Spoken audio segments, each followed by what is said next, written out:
All right. Hey, everybody. We're live. Hey, Andy. How's it going, man? Doing well, man. How are you? Doing good. We got a great show today. I'm really excited. We've had a lot of people coming in and joining. I've seen the numbers on YouTube going up. I'm sure the LinkedIn numbers are growing as well. But welcome everybody. It seems that we've got an exciting topic today. So let us know in the chat where you're watching from. And I'm ready to talk Copilot, man. It's almost here. I can feel it. Yeah, this one's going to be really exciting. I'm glad there's a lot of people that are really interested in this.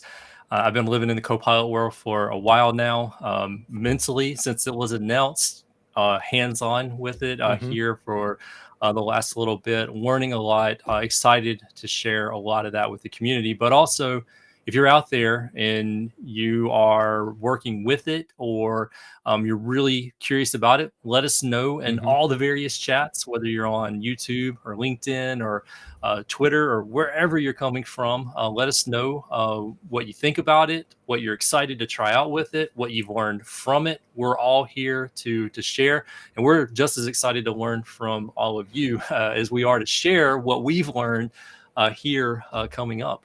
Yeah, yeah. Andy and I, so we're in the early access program. We've both been using Copilot since August, September timeframe.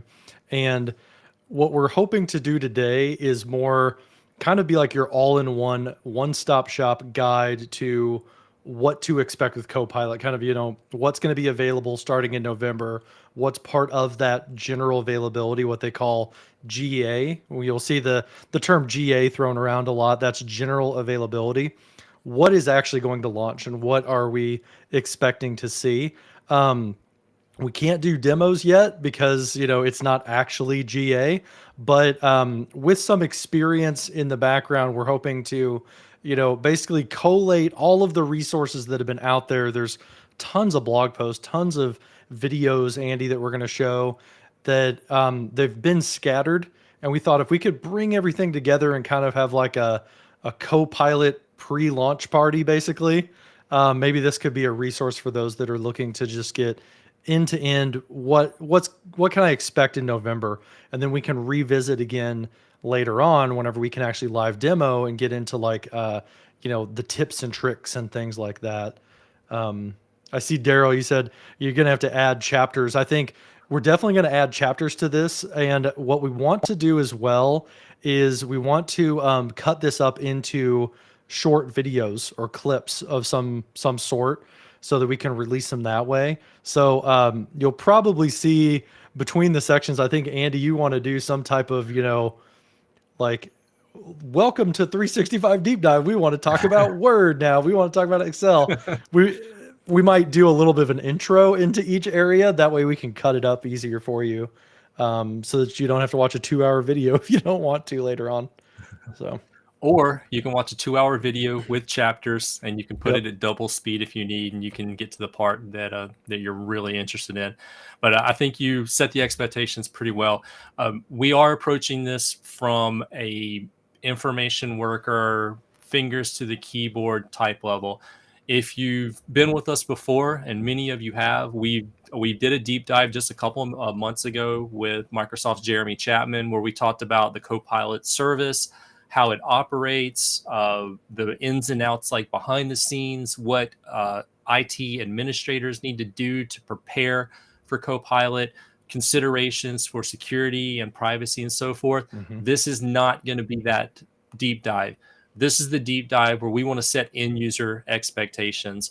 We want to really help you to understand what you can do with Copilot Hmm. and to help you to temper your expectations to a certain point, but also to show you that this is going to fundamentally change the modern workplace. Because in the short time that we've had it, I think we can both agree that it is game changing. And I don't like to use that word, that phrase loosely, but this is a significant leap forward in the way that an information worker can work day to day. And I'm really excited to dive into it. Yeah, I think the next 6 months or so are going to be very exciting as we all start to realize kind of that art of the possible and what, connecting the capabilities with the needs that maybe we didn't even know what we had. You know, we were doing this kind of drudgery of work stuff and didn't even really consider it drudgery until we have a tool that can help with it. I think everybody's going to be, you know, having a new perspective on things. I think over the next like year or so, it's going to be pretty exciting to be in IT. So Really, really agree with yeah, that. awesome. Well, let's dive right into it. No pun intended. Microsoft 365 Copilot.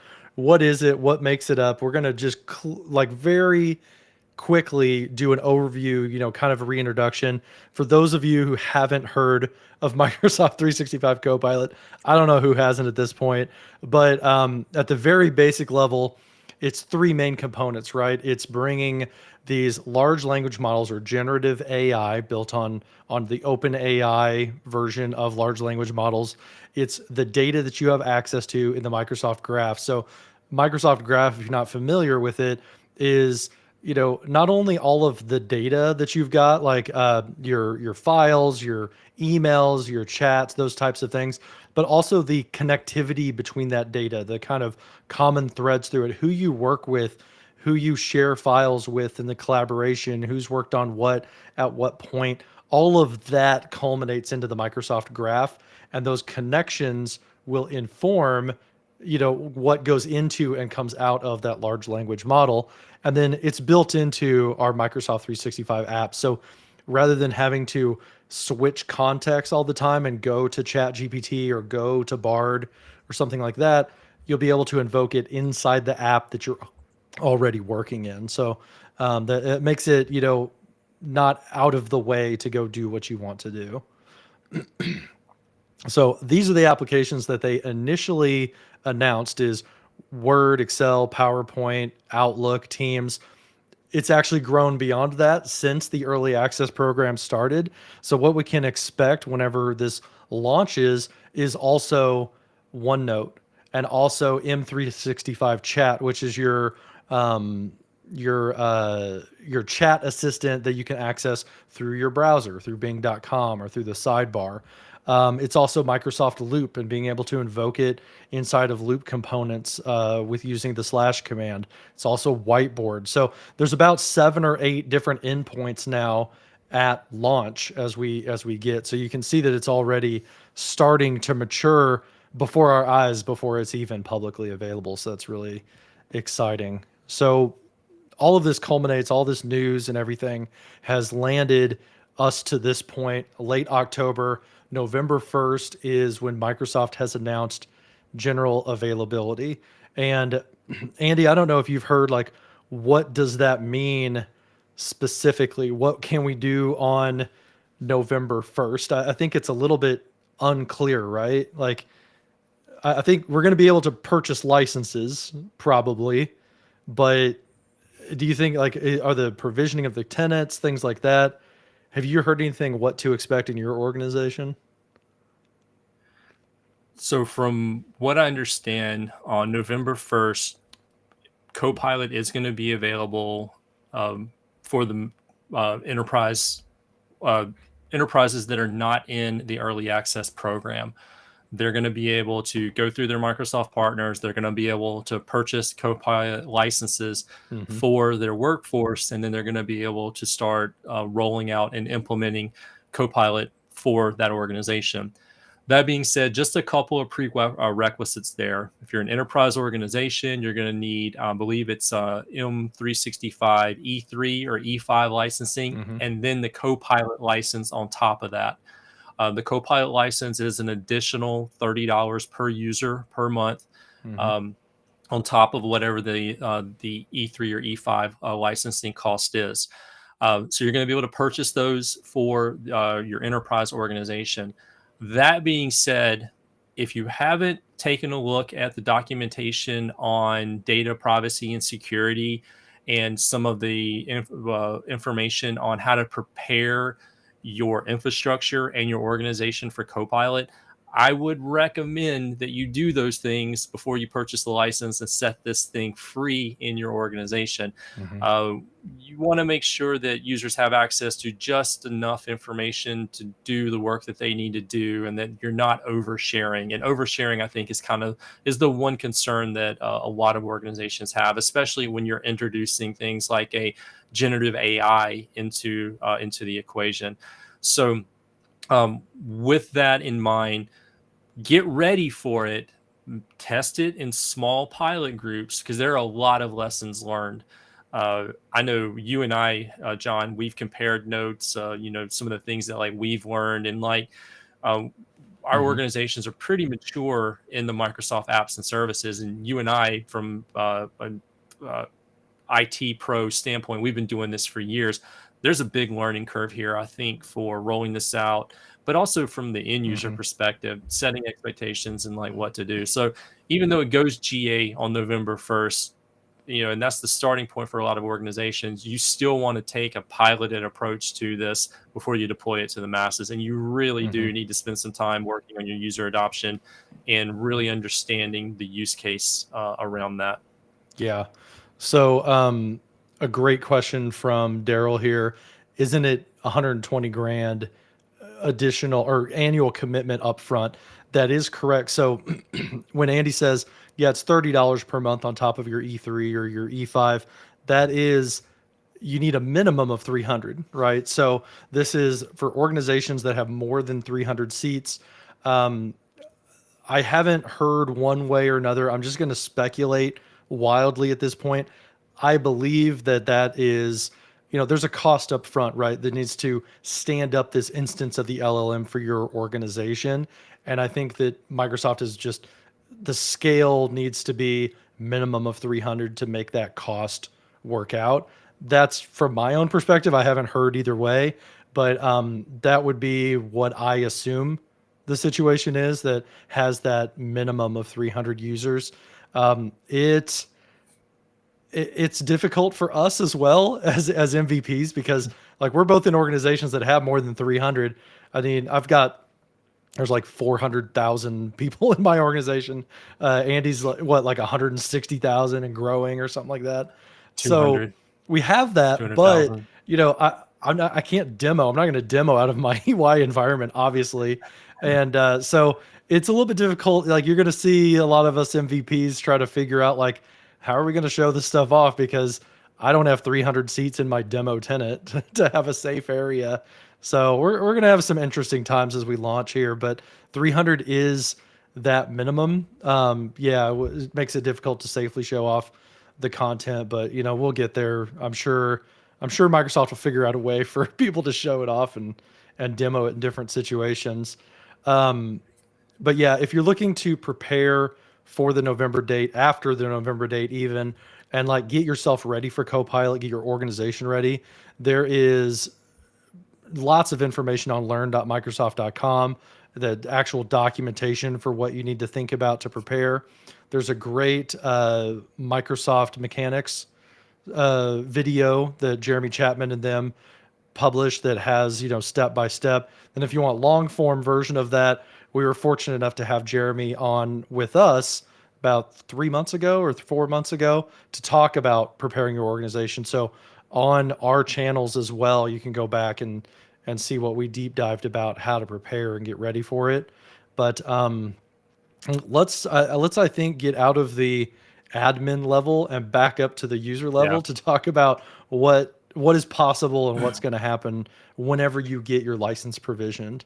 So this is the start of us collating the data for you, gathering it all together, and I've put together these summary slides, and I've only got I think two of them that explain at the very beginning what Copilot is going to do. I've prepared these for my organization. I've taken a lot of the detail out of it to make it not quite such an eye chart. But essentially, there are 7 different endpoints or 8 different endpoints if you count M365 chat.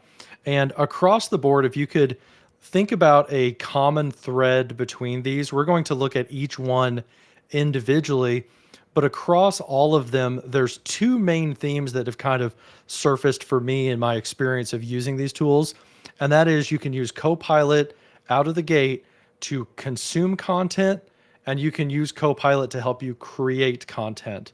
So that's the way I've been kind of thinking about it is, am I in a consumption mode? Am I in a content creation mode whenever I'm using Copilot in my own world? So with Teams, that's in three different categories from what we have used so far. There's the M365 chat inside of Teams.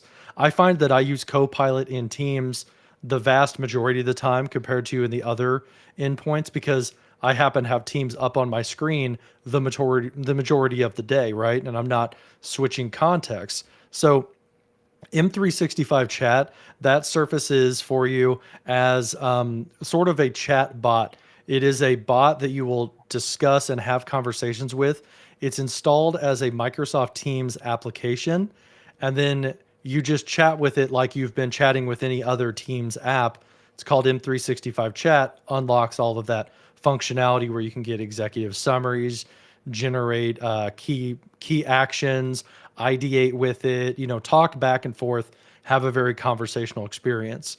It's also in Microsoft Teams as a group chat or a one-on-one chat helper.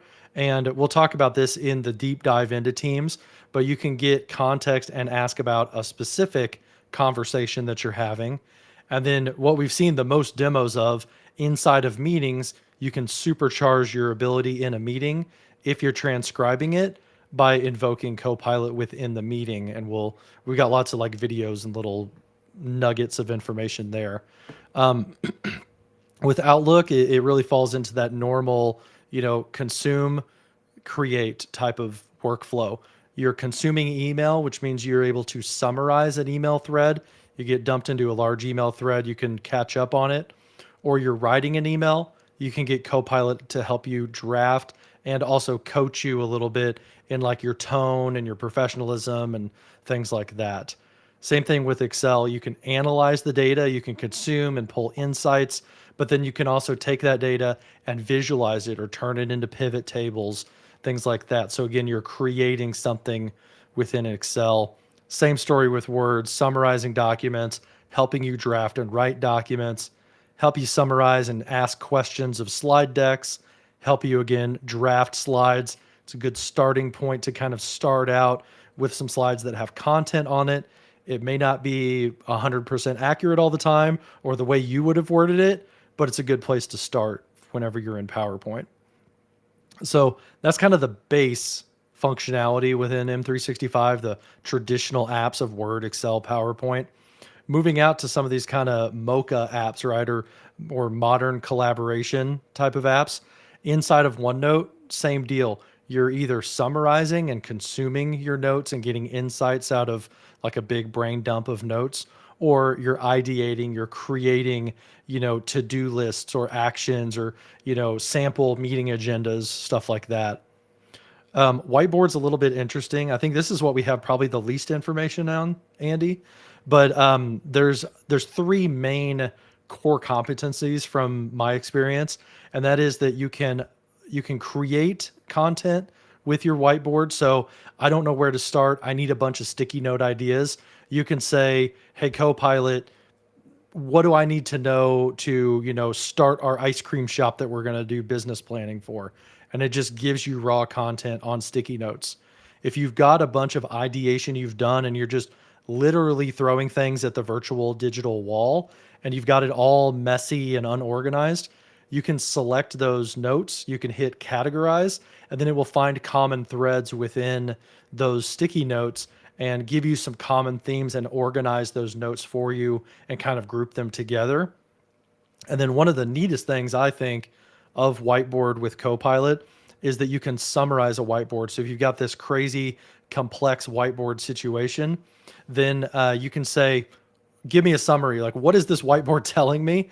And it creates actually a loop component inside the whiteboard that will give you the key insights, summarize like what the whiteboard's talking about, some action items, the whiteboard that it can sense, stuff like that.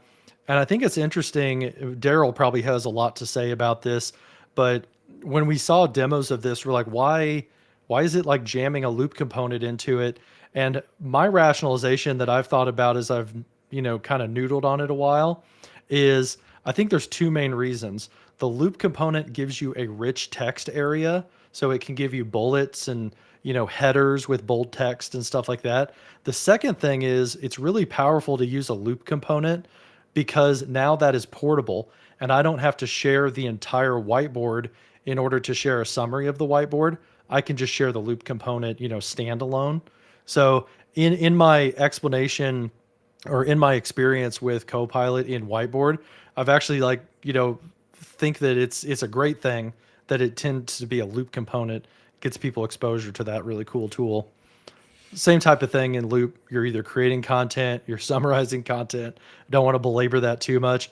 And then M365 chat is kind of always there for you as a digital assistant. It's kind of the all-in-one capability, whether you're using it in Microsoft Teams. In the future, you will use it for in the office.com webpage. So it'll be like an application in the side menu. And then when you go to bing.com or in the Bing sidebar, you have that Copilot enabled chat assistant for you. So I guess that's everything that that I've got at a very high level before we deep dive into looking at So these specifically and kind of putting a visual to them. let's Go ahead, step Andy. back one slide for just a second. Yeah, sure. Also, There we want to go. emphasize the order. As we're Hmm. approaching this and rolling it out for our users, it can be really overwhelming.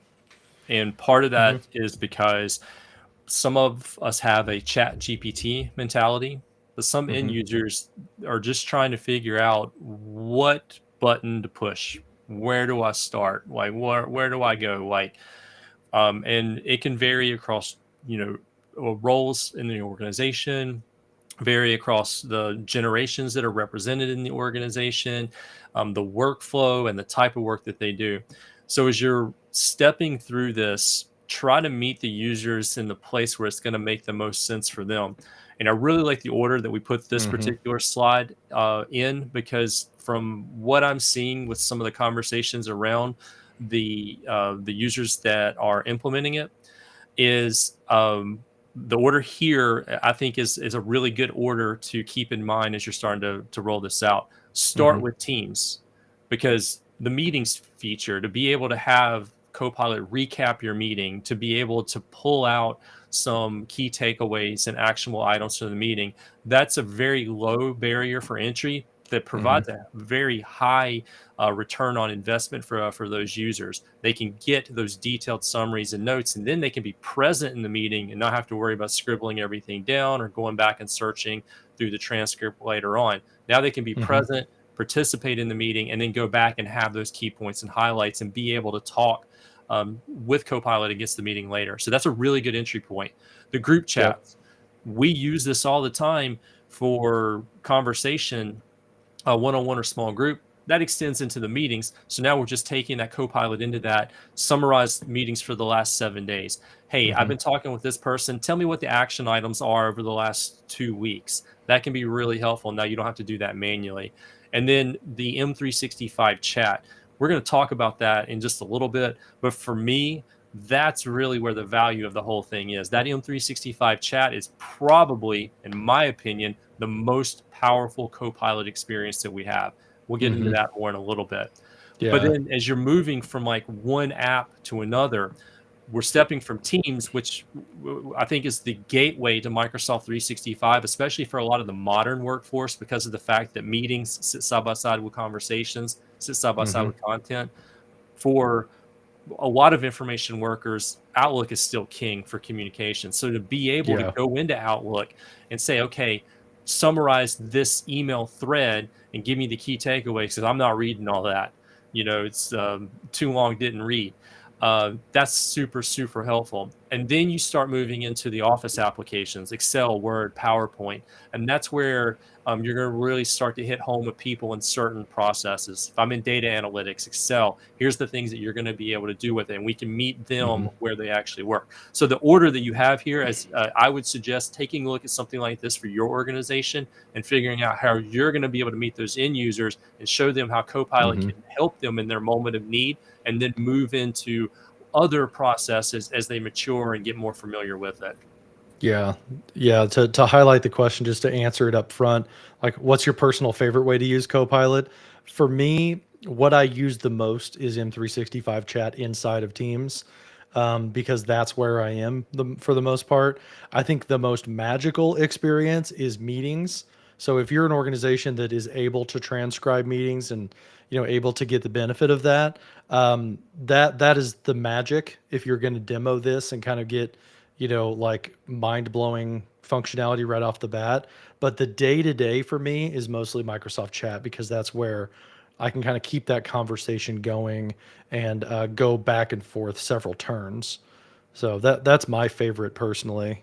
What do you think, Andy? What have you been using the most? Or The thing that I like the most is the ability to reference files that I have in OneDrive, Teams, and SharePoint, whether I'm in Word, whether I'm in PowerPoint, whether I'm in Mhm. M365 chat, to be able to reference those files and to be able to summarize and consolidate.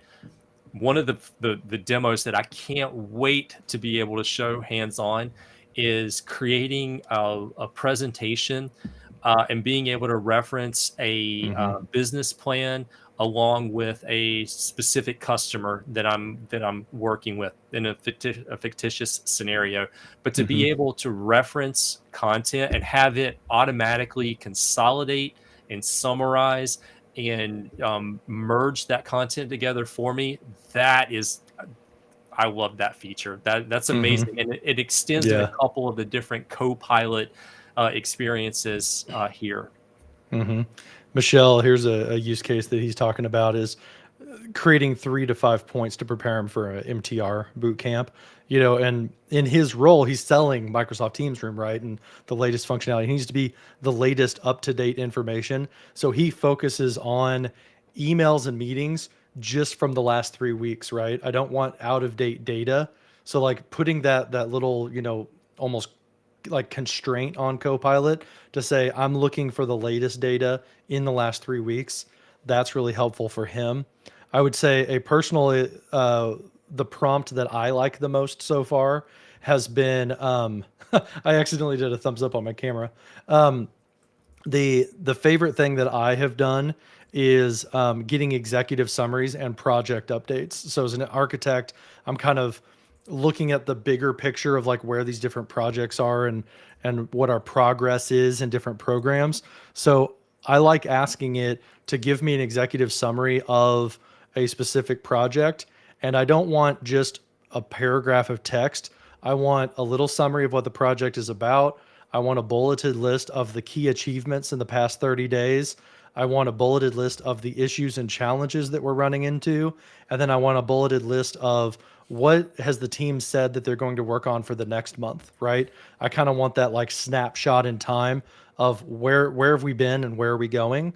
That for me has been just wonderful because it goes across all of my slide decks, all my emails, all of the meeting updates that I have, and able to kind of like snapshot that into a project or a program update has been powerful in my role specifically. So, should we jump into Word? I saw that Yeah. Daryl was saying you better get ready for your intro for Word.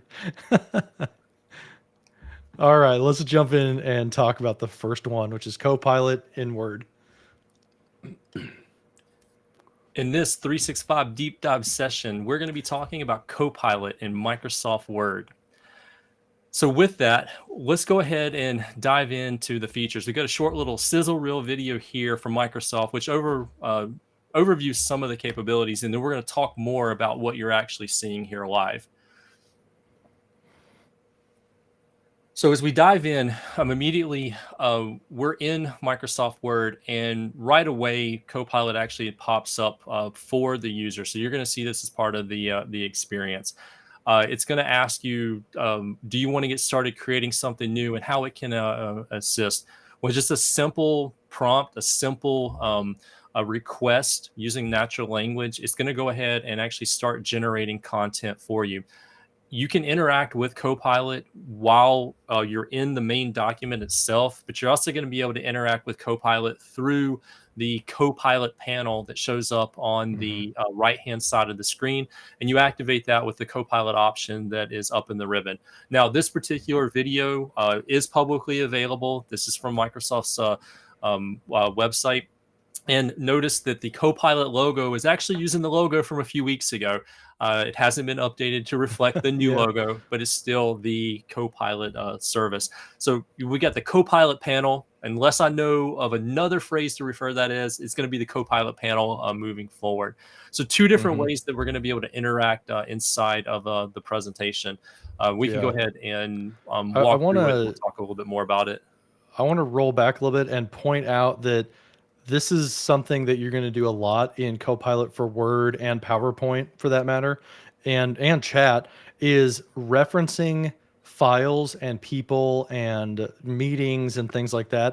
You do that with the slash command. So you'll Mhm. do a forward slash to start searching for data. And you can see in this example that they are searching for notes, right? They want a proposal and they want to leverage some notes, and they want to mention a roadmap that they already have in Word as well. So being able to pull in right resources to say, okay, the graph is like ridiculous. I want to kind of like narrow it down and narrow my focus to, I know where the good data is. So focus on these items. So I wanted to point that out, is you're able to reference things so that you get more relevant results out of that. I'll go ahead and hit play again for you, Andy.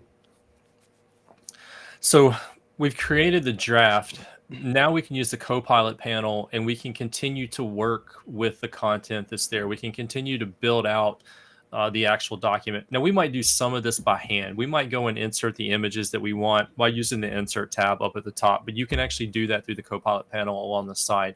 But not only are we able to work within that and add content to it, but we can also use that to go back and reformat the content. We can change Hmm. the tone. We can change the language that's being used inside the document. We can summarize a complex section, maybe turn it into bullet points so that the readability is easier for whoever's going back and reviewing that later.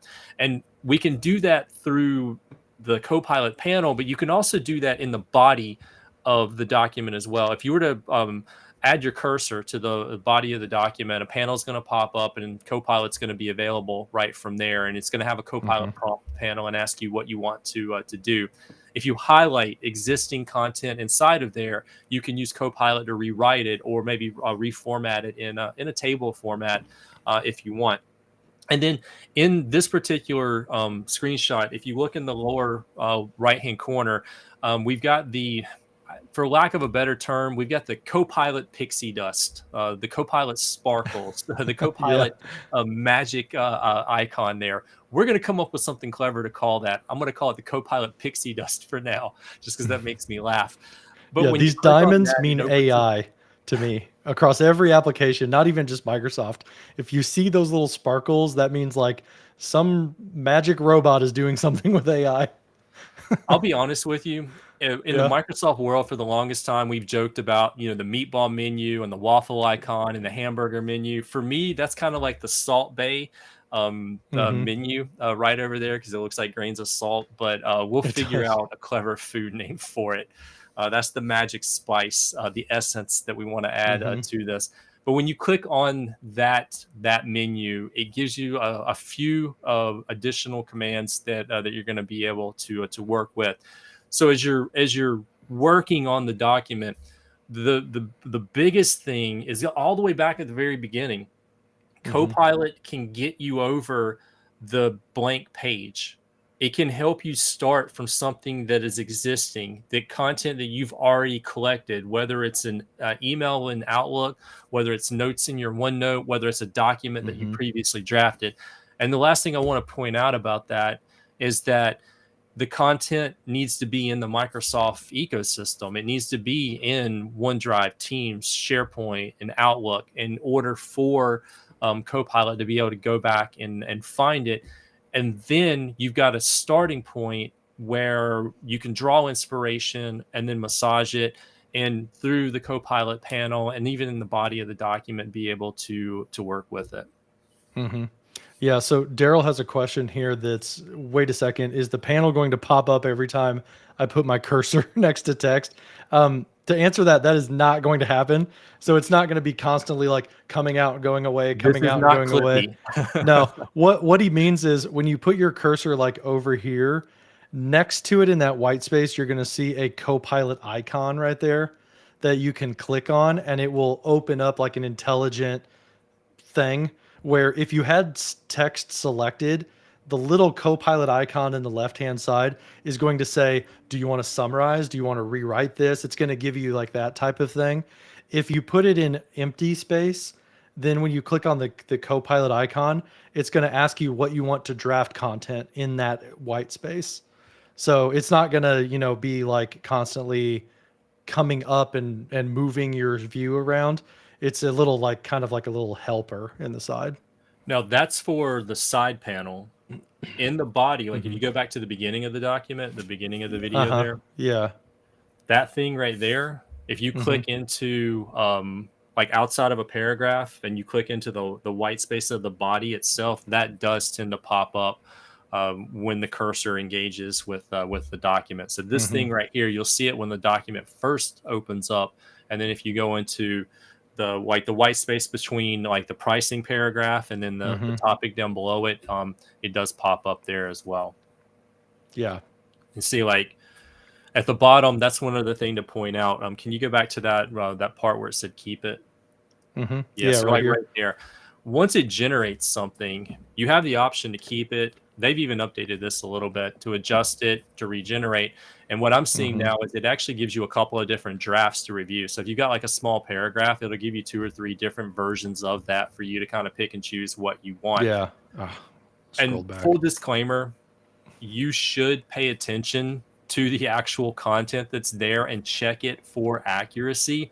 They will put that all over the product. You'll see it everywhere, but you need to verify that the content is actually what you're looking for, and it's being generated with the message that you're actually trying to send there. So don't just depend on it. Make sure you fact check it. Okay, so let's look at the slides that we have about this here. So to recap that a little bit, you can draft content, you can adjust or kind of augment your content to make it a little bit better, or kind of, massage it a little bit. Like, I don't want this, I want it in a different format, like bullet points or a table or something like that. You can create that way. And then where's some other pictures here? So this shows summarizing the content, and now this is, so this must be a more up-to-date. You got the new icon right there. But yeah, if you open up a document that's already been created, you can just consume it as you normally would. Or if you invoke that Copilot pane on the right-hand side, then you can ask it to summarize. And this summarization is like one of those pre-provided prompts for you. You'll see it up here at the top as a suggestion, or if you click the sparkle down at the bottom, one of those like recommended prompts will tell you, hey, do you want to summarize this? You click summarize and it starts giving you those main ideas. It formats it nicely in some bullet points. It's kind of easy to skim.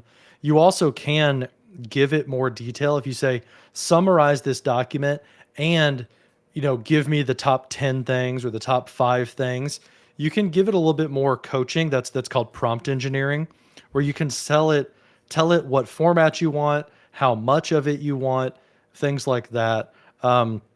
Something that I'm kind of honing in on, like my own little analogy of what prompt engineering is like for me.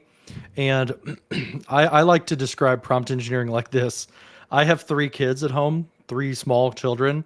If I tell them to unload the dishwasher and I just say that, they're going to do who knows what with the dishes, right? They're going to just pull out the dishes and leave them on the counter for all I know, or leave them on the floor. So what I've got to do is say, please unload the dishwasher and put the plates in the cabinet above the sink. put the silverware in the silverware drawer. I need you to separate the silverware by forks, spoons, and knives. You got to give that level of detail sometimes when you're talking to generative AI. You want to tell it exactly what you want to do, and don't assume that it can just infer what you want based off of a short, like, summarize this.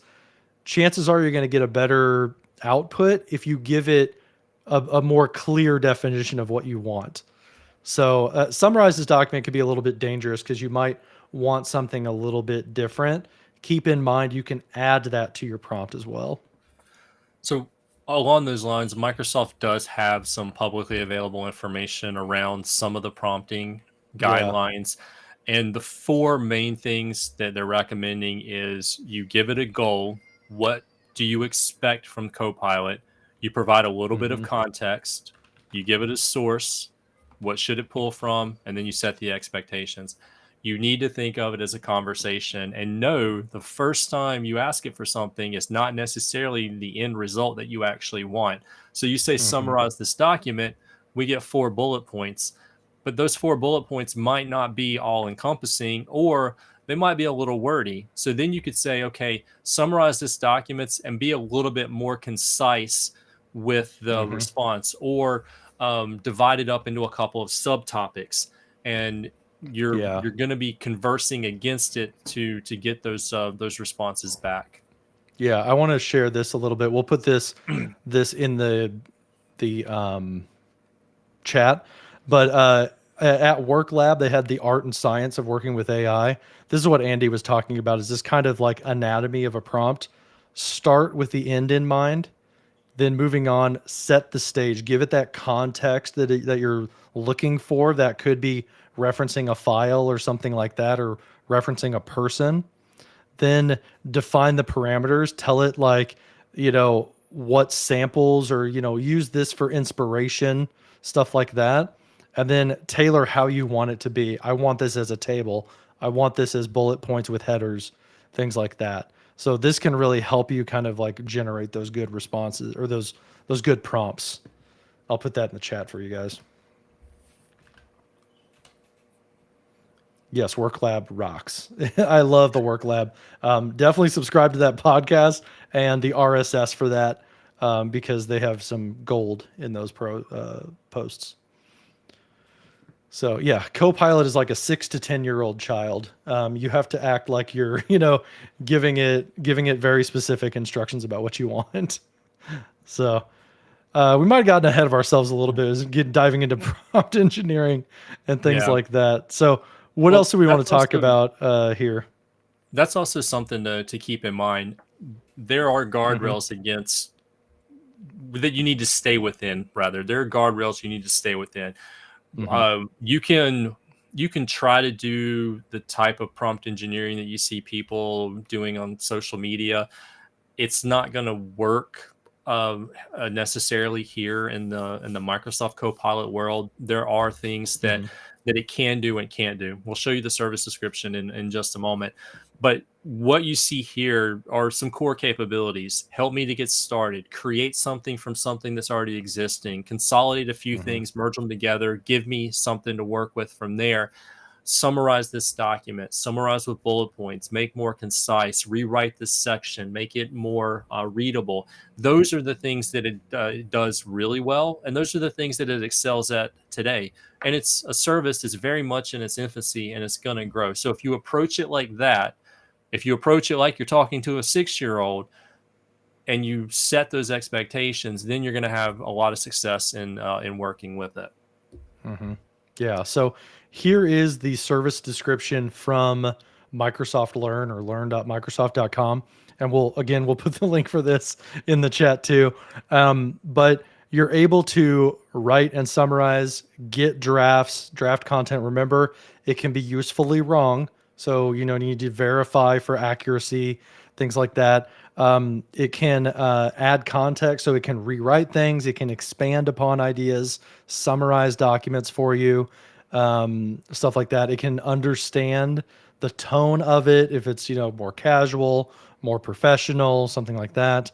And then you you can kind of like play devil's advocate with it a little bit, and say, "Oh, what am I missing here?" Or, give me a contrarian's perspective on what this document is talking about. You can kind of like role play with it a little bit as well, which is pretty cool. Okay. Copilot in Excel. So in this section of 365 Deep Dive, we're going to be talking about Copilot in Microsoft Excel.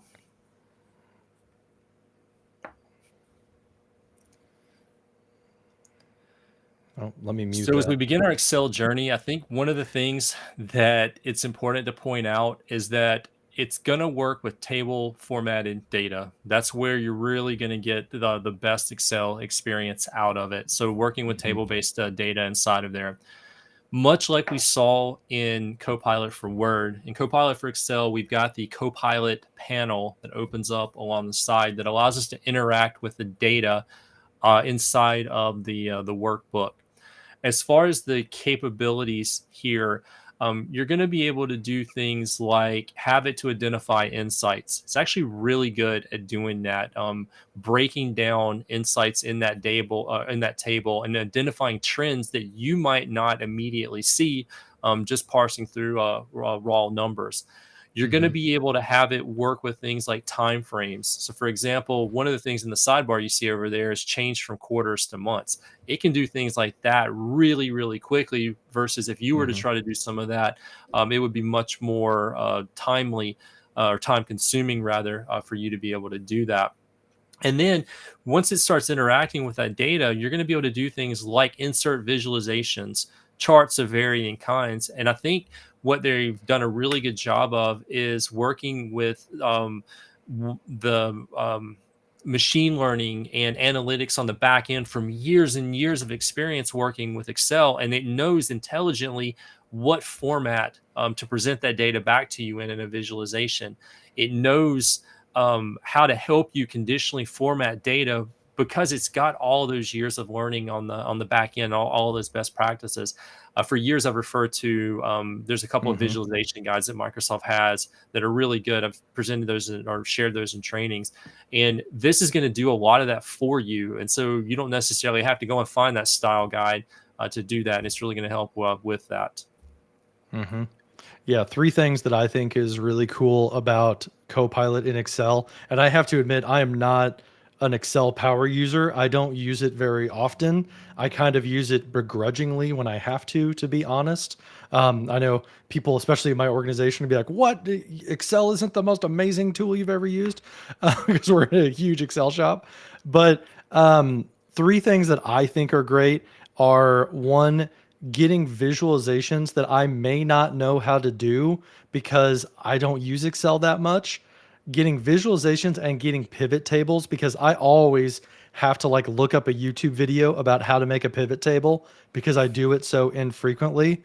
So that would be like the first thing, is doing things in Excel I don't know how to do. The second one is getting those visualizations or being able to do that conditional formatting. You can see right here where it's doing, I'm going to pause that. It's doing a color coding visualization that I could do that myself, but again, it's going to speed that up a little bit. And then that third thing, which is creating a model. Like, okay, I've got the data from what happened last year. What if I made this one little change? What might it look like next year? Being able to kind of like role play or like forecast and do things like that, I think is really, really powerful because you can see theoretically, what if I made this change or that change to my strategy? How does that affect the numbers for me? So I think that's a really cool ability right there to be able to kind of look into the future a little bit and kind of have that safe place to do some modeling, stuff like that. So those are my three favorite things in Excel. Andy, have you used Excel Copilot all that much before? Or are you kind of in the same boat as me? I'll tell you one of the things that I have used it for, and this is really helpful for me, and that's working with formulas and expressions. It's actually really Mhm. helpful for working with some of that. Full disclosure, I've used it with my fantasy baseball league and my fantasy football league. As we were getting toward the playoffs in the fantasy baseball league, that was helping me to identify trends over the last Nice. 3 to 6 weeks, which in some services is not always available. So I was able to Is it pull giving in. you a leg up, you Yeah, think? exactly. Like I play in ESPN leagues, and those leagues, it gives Mm. you a total score, but it doesn't break it down like in baseball of batting scoring versus like pitching statistics. It just puts it into one big bucket. And I needed to be able to break that up into two buckets. I wanted to know hitting wise how I was doing, and then pitching wise how I was doing compared to the rest of the league. So I was able to Mhm. create an Excel workbook and import the standings, and the standings actually had all the information for hitters and for pitchers in one table. So I put that in Mhm. one table, and then it had the total column, and then I created a second table side by side with that, and I inputted our scoring metrics, and then I was able to get Copilot to help me to based off of the scoring metrics create scoring that broke down hitting versus pitching. And then I was able to see, okay, hitting wise, how do I compare to some of the other teams, and pitching wise, how do I compare to some of the other teams? And then I was able to gain a little bit more insight into that. That was a fun experiment for me, and it was helping me to create and generate some of those formulas and expressions, which in this case, we do. I think we have 8 hitting categories and 7 or 8 pitching categories, and each one's weighed a little bit differently or weighted a little bit differently. It was able to help me to do that with it's kind of a nested formula, and so it got pretty complex. So it was able to help me figure that out and the syntax along with it, and that was really cool. Yeah. Okay, so to kind of, break down what Excel Copilot or Copilot in Excel is kind of the branding that you're going with at this time. It's some ideas are breaking down sales by channel, asking questions about your data. What are the key trends? What are the things that you think are contributing to, an increase in sales, a decrease in sales, whatever. Stuff like that, reformatting the data into other visuals. That's something that has been helpful to me over the past couple months, here and there, creating charts that you may not know necessarily how to create, or kind of like a pain in the neck to create. You can ask it to create those for you. And you can also have it, tell you what is the best way to visualize this data. That's something I struggle with, is like, should this be a bar chart, or should this be a line graph or a pie chart? Copilot kind of help you with like the best way to visualize as well, which is pretty cool. The feature description for this, again, from learn.microsoft.com, is that you can query data in natural language. You don't have to, think in terms of formulas. You can reveal those like insights, correlations, do those what if scenarios, that kind of modeling that I talked about, generating models based on questions. What if I change this? What if I change that? How does it affect the data? And then again, create those visualizations, ask for recommendations, stuff like that. So, anything else? Let's see here. Fairy Geek Mother has a question that is, for those with licenses, will Copilot replace the current functionality like data and Excel, Designer, stuff like that? From what I've seen, no, it doesn't replace any of those other features.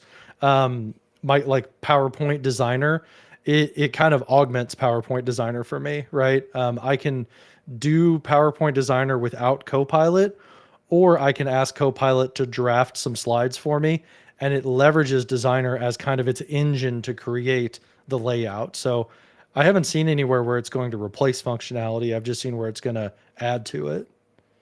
Yeah, and I would second that. It doesn't take anything away from the application. It just gives you a new way to interact with those features and those functionalities using the Hmm. Copilot tool and natural language. Sometimes it's easier for a user to say, "Hey, can you just highlight all of these things that are above this Hmm. threshold in green?" versus trying to figure out how to do the formula. If you know how to do it, you can still go in there and do it. This just gives you a way to ask it to do that. without having to have all of that in-depth knowledge. Mm-hmm. Sounds good. All right, you ready to move on? One, I think we got, hold on, there's one more down there. Let me just read that real quick. Daryl. Yeah, Daryl, I agree. I don't have the skill to to fact check a lot of the numbers either to understand, is it hallucinating or not? Um, that's something where this isn't going to replace people, right? Like you need to have the skills to know if it is going wildly out of bounds or not. You need to understand the data. Like going back to Microsoft Word, draft me something about a topic. I need to understand that topic enough to know if it's giving me nonsense or not. So like you still have to have these soft skills and understand what you're doing and not just fully trust it to do that. So that's a good thing to point out, Daryl, for sure. Okay, so why don't we move into an app that we're more familiar with? I use PowerPoint all day, every day. I feel like I live in PowerPoint. So this is more in our wheelhouse a little bit. I'll go ahead and hit play for us. So in this section, we're going to be talking about Copilot in Microsoft PowerPoint. Copilot in PowerPoint is going to help you get over the blank slide starting point. You can actually go in and start generating a presentation based off of an existing document. So for example, if you have a proposal that you've already drawn up, the Copilot application is going to be able to go ahead and start building out a PowerPoint presentation for you, including a number of different slides, content within those slides based off of the document that it's pulling in from. But it's also going to try to intelligently add a theme to that, as well as visualizations to support that. Now, this is the starting point. This is to show you the art of what is possible. You don't have to leave it in the form that it actually gives it to you. But taking that deck and having 8 or 10 slides to start from gets you over that initial barrier, and then it's just a matter of let's clean it up and polish it, let's add in the information that we want, and then start to visualize it. But I think we both know that when we are deeply invested in the world of PowerPoint, we want a whole lot of control over everything from the theme to the visualizations to the fonts to the way that information is presented to the storytelling aspect of that. They try to implement some of that based off of all of the research and all of the telemetry that the PowerPoint engineering teams have. So this is that starting point, but it is possible to do more. So when you're in here, you're going to be able to use the Copilot panel to do things like add an additional slide. And not only can you tell it to add a slide, but you can tell it to go ahead and populate it with content. Add a slide about this specific topic and go ahead and drop that into my presentation. Or this slide is too wordy. Can you make it less wordy? Can you make it unlike Andy and get to the point? Can you insert this image or replace this image with another image? Can you copy the style from a previous presentation and go ahead and add that? And one other thing I want to point out on this particular part of the video as well, it will populate your notes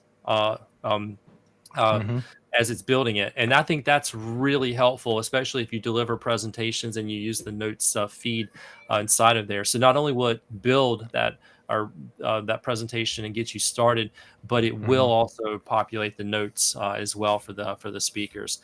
So those things are really, really cool.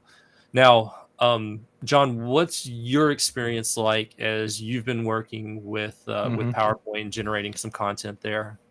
Yeah, so for me, I think what a lot of people are going to really like about Copilot in PowerPoint is this initial area. I don't think it's going to make all of us lazy slide designers because from what I've seen, I think a lot of people are going to get the output and be like, maybe I'll tweak this or tweak that, or maybe it's not quite the image that I was looking for or something like that, because you have in your mind the story that you want to tell, right? And I think it's going to take some repetitions and some experience to get what is in your mind, the story you want to tell, into a prompt that gets you what you want. I think this is where prompt engineering is going to be one of those like mastery level skills whenever you come to PowerPoint. But I think the immediate benefit is starting with a blank slide deck and saying, hey, Copilot, I need to give a talk about this subject. And I want to make sure that I hit these points, but I don't really know like the flow of what I want to do. Copilot, I think, is going to really help with giving you the structure of what your talk should be about. You know, if you kind of don't know where to start, I usually start out with an outline, and that's probably what takes the most amount of time, in my opinion, to create a presentation is what do I want to talk about and what order do I want to talk about it? And Copilot, what I've seen is that it helps kind of like fast track that ordering of things for me to where I may just make small tweaks, but generally kind of accept like, oh, I like that flow. Then I go slide by slide and make it, you know, my story, my vision, my visuals, things like that. So Daryl has a question here that's, is it going to respect the corporate template? At least right now, from what I've seen, no. It uses those PowerPoint designer type of templates where it's going to say, hey, here's some what designer says is beneficial for you. Um, and hopefully we'll be able to, you know, get a little bit more like, I have an organizational asset library. I want to use these pictures. I want to use those. Right now, no, it's about what you get from PowerPoint designer. I don't know, Andy, if you know more about the public roadmap and where they're headed with that. My organization, we don't have the org asset library set up yet, so we haven't been able to experience that if it's possible. Yeah, I don't have any more information on organizational templates and look and feel to add to the conversation. Mm-hmm. I do want to point out though, as you know, kind of on this same lines, big picture. Mm-hmm. What's it going to do? So you can create a new presentation, and as we see here, it does try to build it and use the designer tool to give it a certain look and feel. One of the Mm-hmm. things that I think is really cool is in the side panel over there, it can summarize the entire thing. So like we Mm-hmm. talked about it from, hey, here's an outline or a proposal that I had over here as a Word document, generate a presentation, but it can also go the other way. You can go in and say, summarize this presentation and Mm-hmm. give me, bullet points around these 30 slides that are in it. And I think that's actually really, really helpful, especially for like larger decks or like Yeah. I'm going back to review something later. That could be an outline that maybe I turn into a blog post, or maybe I turn into a proposal, or maybe I turn into a longer form document. But it can also help you to Mm-hmm. organize the presentation. You can have it to organize and reorganize and move the slides around, and then you can go back and you can polish it by having it use designer, create some themes, help you with Mm-hmm. some images, change some images around, um, and work with it. What I like to see is to be able to go in and use things like Bing Chat and the Dolly 3 integration and have it generate images and put those in the body of the presentation. I think that would be a really cool feature, and I'd like to be able to do that in the future. So that would be really cool to see something like that.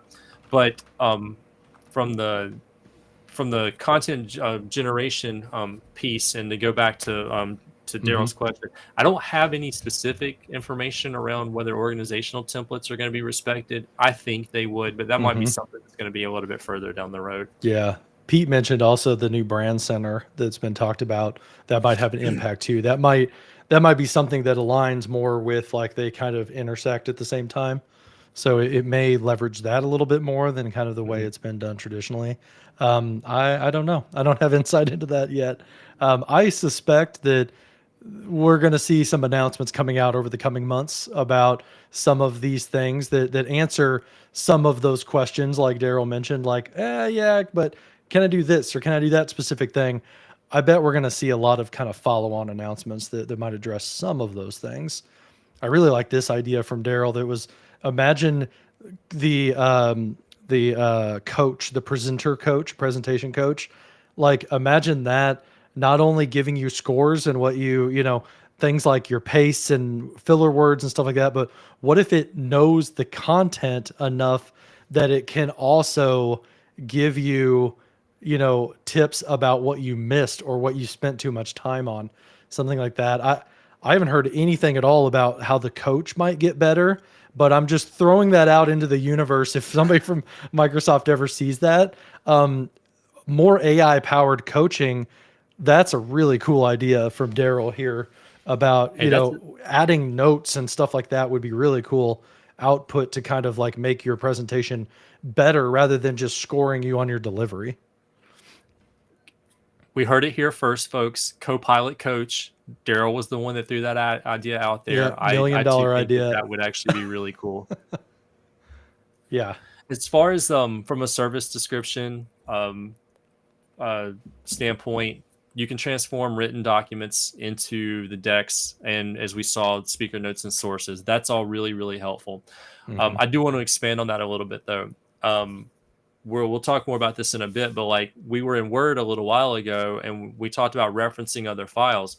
One of the things that I've done in Word that's been really fun is to reference other files and say, "Hey, take this um, business summary that I'm working on, and take this pitch deck that I created, and combine that into a single document." So, um, uh, the fourth coffee shop deck that Microsoft has out there, it's just a template. I took that and combined it with a generic business plan, and it took those two things and built out a business plan and a reference fourth coffee within it. So if you've got a pitch deck, you Hmm. can kind of use it going in the other direction. And I just thought that was really cool. We saw it here from Word coming into PowerPoint, but it can also go the other way, which I think is really neat. Yeah. We saw you can create a new presentation from a prompt or outline. You can condense presentations. That's really neat. You kind of have to experiment with that a little bit. And then not only with condensing presentations, I do want to expand on that. You can have it get rid of some of the wordiness within a specific slide. You can use it to condense that, turn it into a series of bullet points that's a little bit easier to read. Now, is that going to be like PowerPoint story best practice? Probably not. It still needs that person to be able to parse through that. But it can condense down wordy slides, and it can make it something that's more approachable for the users. And then using the natural language commands to adjust the layouts, reformat the text, and then work with things like animations. I haven't seen the time animations. I experimented with that a little bit, and I didn't get any kind of results with that. It told me that it wasn't possible to work with like animations. So maybe the timing's something I need to go and play around with. But I did Hmm. like being able to use natural language. I've heard it's been said that users only use a small percentage of the total number of features that are actually built into PowerPoint. There's hundreds of features there, and most end users only use a few of them. And even as I would consider myself a PowerPoint power user. I use the mess out of it, and I try to Hmm. do some really cool things with it. I think beyond really what it was designed for. Sometimes I don't know where the menu is to find that command. It's buried down deep somewhere. And so being able to just go to Copilot and say, "Hey, I'm trying to do this," and have it work with me, that's going to save a whole lot of time. And I think it's also going to help a lot of users to approach PowerPoint and do some more advanced things. Hmm. Yeah. Another thing to not, skip over as well is this isn't listed in here yet, but just that summarization as well. The service description kind of focuses a lot uh, on like creating Hmm. stuff. But if you get sent a slide deck that is just like 100 slides, you don't know what to do with it, make sense of it. You can ask questions of your slide decks, and you can, Yeah. say, what is this about? What are the key themes? What do I need to do about it? Why should I care? Those types of things. Copilot is great about that for things that are sent to you. So again, kind of that, am I creating or am I consuming? Think of those kind of two C words whenever you're dealing with Copilot. So cool. All right. Moving on. Let's talk about email. We're getting into more of the collaboration aspects of things. So in this section, we're going to be talking about Copilot in Microsoft Outlook. With Copilot in Outlook, you're going to be able to start drafting a response to a message inside of your inbox. You're also going to be able to draft a new message right from there. Additionally, some of the really cool features is to be able to catch up on a conversation. So maybe there's a threaded conversation going back and forth amongst some teammates. You're going to be able to use Copilot to go and get you caught up on that conversation, to identify key takeaways and action items inside of there, and to summarize that into something that's a little bit more digestible. Mhm. Additionally, it's going to present it back to you in a couple of different formats, and you're going to be able to kind of pick not only how you want to see it, but if you're generating a response, you're also going to be able to provide some parameters around that. For example, being able to determine whether your response is going to be short, medium, or long form, but also the type of the tone that you want to respond back with. That being Mhm. said, as we're looking at this, I'm not sure that my boss wants me to respond in the format of a poem. I'll try it and I'll let you know I how it have goes. done it a couple times. Create a haiku about what I did this week and the key takeaways.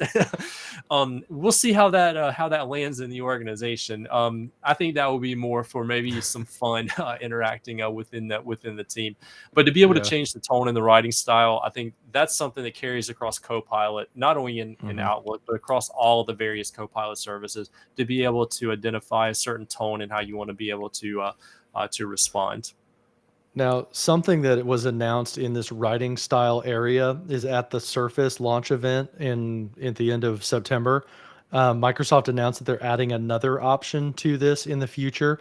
We haven't seen it yet; it's not available in the EAP, but that's going to be an option called Sound Like Me, where Copilot is going to understand the way that you speak and kind of what your voice is in email, the way that you sign off, what your nickname for yourself is, things like that. And it will sound more like you. So I'm interested to see what that looks, because to be honest, they're a little bit generic. It's a little bit of like what you would get out of like Bing Chat or something like that if you've played with answering emails with Bing Chat. I think it's going to get a lot more realistic sounding when we have that Sound Like Me option. I kind of hope that that is the default when it rolls out, but I haven't seen either way. I'm really interested to test that feature because I've done some of that with ChatGPT, given it some samples of my writing. I've even given it some samples, a transcript of a presentation that I delivered, and asked it to Hmm. do some text analysis. I'm really interested to see how the Sound Like Me Yeah. compares to some of the other tools for this. That I think that's going to be a lot of fun to test out. Yeah, so Daryl has a question here that's like, is that going to add to the LLM or something?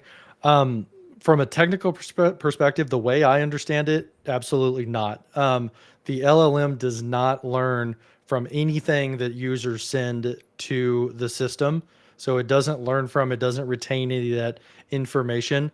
From what I understand, it's going to leverage the graph, and it's going to understand how you speak and what your mannerisms are, things like that, from the graph. And I think it's going to augment your prompt with that. So it's going to be the behind the scenes prompt will be something like reply by saying this, make it a short thing, use this voice where they say these things a lot, and here's kind of the tone that they use. I think it's going to kind of inject that stuff based off of what I believe to be probably the semantic index. So to roll back like 4 months when we talked to Jeremy Chapman, there's an organizational semantic index, and then there's your semantic index. So what I could imagine is that at most potentially how you sound might be part of your own semantic index and then leveraged. But I would imagine it's either doing that or it's just adding it almost as like custom instructions to the prompt itself. But it's not going to learn from and retain that all of your employees sound like all of these different people. That's not going to be part of the LLM itself. So that leads me to Pete's question of like, can I sound like someone else? One, I don't think Microsoft's going to give you a button to do that because I think that would fall afoul of their responsible AI. But at least in your organization, if the LLM doesn't learn what people sound like, you're not going to be able to say, I want to sound like my director, because it's not going to I don't think it's going to know it. Hopefully it will catch that from a responsible AI perspective, Now, because I was you don't reading want to Pete's mimic question people. is, can I make it sound like Pete the pirate and respond in that voice? I would like to test that as well. I haven't had a chance to do Yeah. that. So I'll report back and let you know how the Yeah. Pete the pirate voice comes out. Yeah, that could be a little bit of red teaming that you do in your organization as well. It's like, I want to sound like my peer over here, and see if it's like, oh, well, yeah, that person uses a bunch of, things that, that may come across as like bias or something like that. That's something to watch for. So, So we yeah, I have think of guidelines in our possibilities. organizations for our email signatures. I think we're going to have some guidelines around the sound like Uh-huh. me replies in Outlook. Yeah, this is great. Sound like me is a little bit scary. Credential hacks, things like that. If you do MFA, go passwordless. You don't have to worry about that quite as much. But yeah, that's another thing. Like, is phishing going to get incredibly good with generative AI? That's a not Copilot to topic, but it's kind of an interesting thing to wonder about. Like, oh my gosh, is phishing going to get really good because it's going to actually sound like a person more than it does today? So moving into some of those details there. So you can see this is, whoops, I meant to pause that. You can see that this is that initial draft of starting a new email. You get again that ribbon, kind of similar to Microsoft Word, where you can say, this is what I want to say, this is kind of how I want to say it, and then it gives you that, and you can adjust the tone whenever it generates. You'll see here in a second that you can adjust that and you can regenerate, try again, stuff like that. So that's what the generating content looks like. And then this here, this is that catch up with Copilot. So this is not something that I've seen yet in my own experience. What I've seen, or what we have available to us at GA, is going to be the ability to get a summary of a thread specifically. So if you get, I always get, added to like a 35 email chain all of a sudden at like 3 o'clock in the morning, my time. And I wake up like, what in the world is this? You can get a summary of that. That's what the like out of the box right away capabilities is going to be, is replying to emails, getting summaries, generating drafts of brand new content. And we'll let that play out a little bit right there. So I haven't seen yet the ability to flag items, or get like catch me up on my email from the past week, stuff like that. That type of task we'll get into with M365 chat. I have used the chat to catch me up on things that are in my mailbox, but I just haven't done it in Outlook quite yet. Anything you want to add, Andy, to this service description? So with the service description, I think one thing to kind of point out is that there are a couple of different Outlook clients out there. There's the classic Outlook client Yeah. for desktop. There's the modern Outlook client for desktop, which is also very similar to Outlook for the web, OWA. And the experience is going to vary, and it's going to be heavily weighted toward the modern clients. So keep that in mind as you're working with this. If you're using maybe a classic desktop version of Outlook, you're not necessarily going to see Copilot anytime soon Yeah. with that. Yeah. If you are someone who's more web inclined, you're more likely to be able to work with it. And then from there, I think some of the key takeaways, feature wise, the users should be excited about, but also temper those expectations. Is the summary is only going to go back so far? I can't recall exactly how long, how many days back, or how many replies back that the summary for email is going to go. I'll have to double check on the service descriptions with that, but it's not necessarily going to crawl your inbox for the last 3 years. It's going to be limited to a certain time frame. The ability to respond to an email quickly with a single prompt is great, but there's a meme floating around, and it's like, hey, I got to draft this email. I'm going to use, Copilot to do it. And then somebody gets the email on the other end, and they're like, oh, Yeah, they wrote this with Copilot. So give me a summary and then reply with Copilot. And then you just got, Copilots responding to one another and taking the Yeah. person out of the equation. Um, Robots talking to robots. exactly. So, Yeah.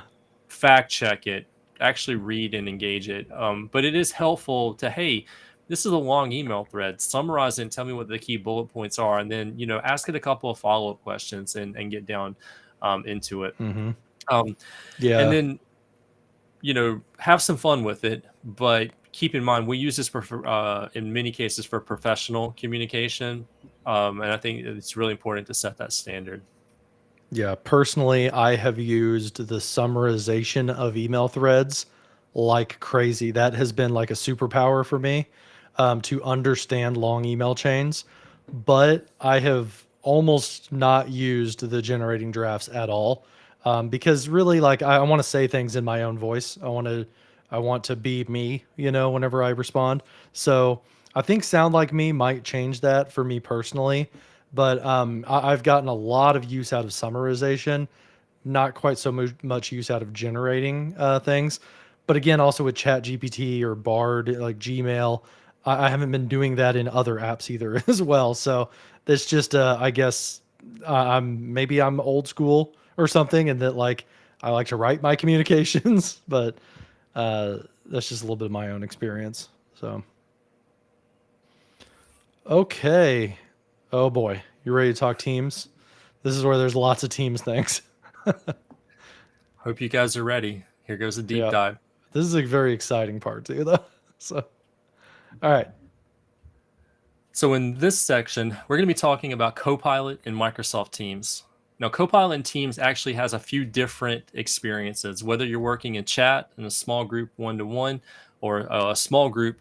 But it's also going to extend into things like your meetings. And that's going to apply to private meetings as well as the channel meetings that you're going to be working with. And even then, Copilot's going to extend into the M365 Copilot is kind of the virtual assistant. So you're going to see a bunch of different Copilot experiences along the way. So some of the core entry points are going to be able to go in and have it work with things like meeting notes that you've generated. And Daryl's really going to love this because it is overlapping with Loop. So Copilot and Loop and being able to interact with those Loop notes that you've Hmm. created. So we're going to see Copilot as part of the meeting notes experience, being able to prompt against or query against the meeting notes that were actually generated, identifying those action points and creating new content. But you're also going to be able to use it to do things like summarize the chat and conversation history. You're going to be able to have it go in and catch you up on a meeting that maybe you got to just a few minutes late, recap the meeting so far so you can see what the key points are, find any actionable items inside of that meeting, and then at the end, generate the meeting notes for the attendees of those meetings. And that's going to have details. It's going to have actionable items and it's going to have key takeaways. And you're going to be able to take that information and pass it forward so attendees can be more engaged in the meeting and not necessarily concentrating on getting down the key points and maybe missing a key point while they're jotting Hmm. something down. So they're going to be present in the meeting versus having to be the meeting stenographer. Now we have that and it's Copilot. But there's a lot in this video to take away. So let's go back and step through some of the various Yeah. scenes that we saw here. Yeah. So some of the things here are showing like the recap. So I would say that if you want to look at the whole life of a meeting, you should think in terms of before, during, and after. What this video doesn't cover is the before side of it. I think that's more of a like a loop copilot thing. Like I need some ideas for an agenda, stuff like that. Write me an agenda for the meeting. But we shouldn't just forget about the before. What I want to focus on though is the during and the after. They're showing here the after, and this is one thing that I can put on the hat of like a global organization. You can't make every single meeting. Sometimes it's just at night or early in the morning or something like that. Or heaven forbid we have a conflict. I always have conflicts. Well, if the other people in the meeting are so kind as to record the meeting for you, run the transcription for you, you will be able to get the transcript. You'll be able to go into Copilot on the side right here and ask about the meeting, get a summary, get the key takeaways, stuff like that. So I do want to point out, though, that we're looking at two different things on the screen right now. The first is all of this right here, where it created topics for you. It knows the speakers. It knows the automatically generated notes, not manually generated. This part of the window is Teams Premium, right? So this is what you get for $10 extra per month. If you don't have Teams Premium, you can still use Copilot and the transcript to generate notes, to do things. It's just not going to be quite as like done for you and in this pretty format. So I do want to kind of set expectation right there.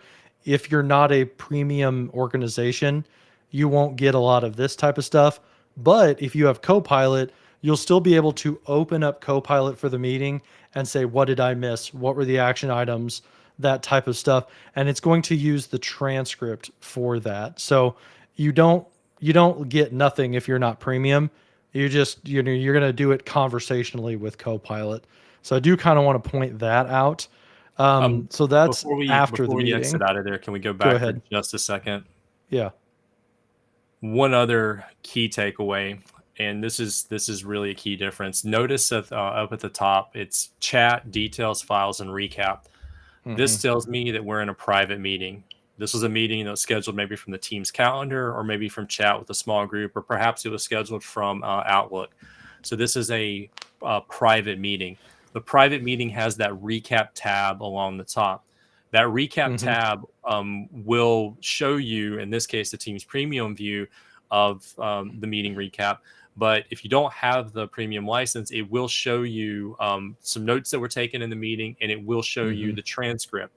In order for Copilot to be able to work here, the transcript has to be enabled. You have to have the transcript in the meeting, and your organization has to allow transcripts within meetings. So if transcripts are not available, Copilot is not going to work for your meeting, and that's really important to take away. With a private meeting, like we see here, the recap tab is readily available.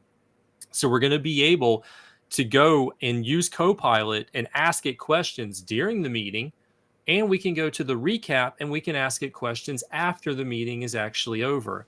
Again, we're in a private meeting. Now, I'm emphasizing private meeting because in testing, I tried this in a channel meeting.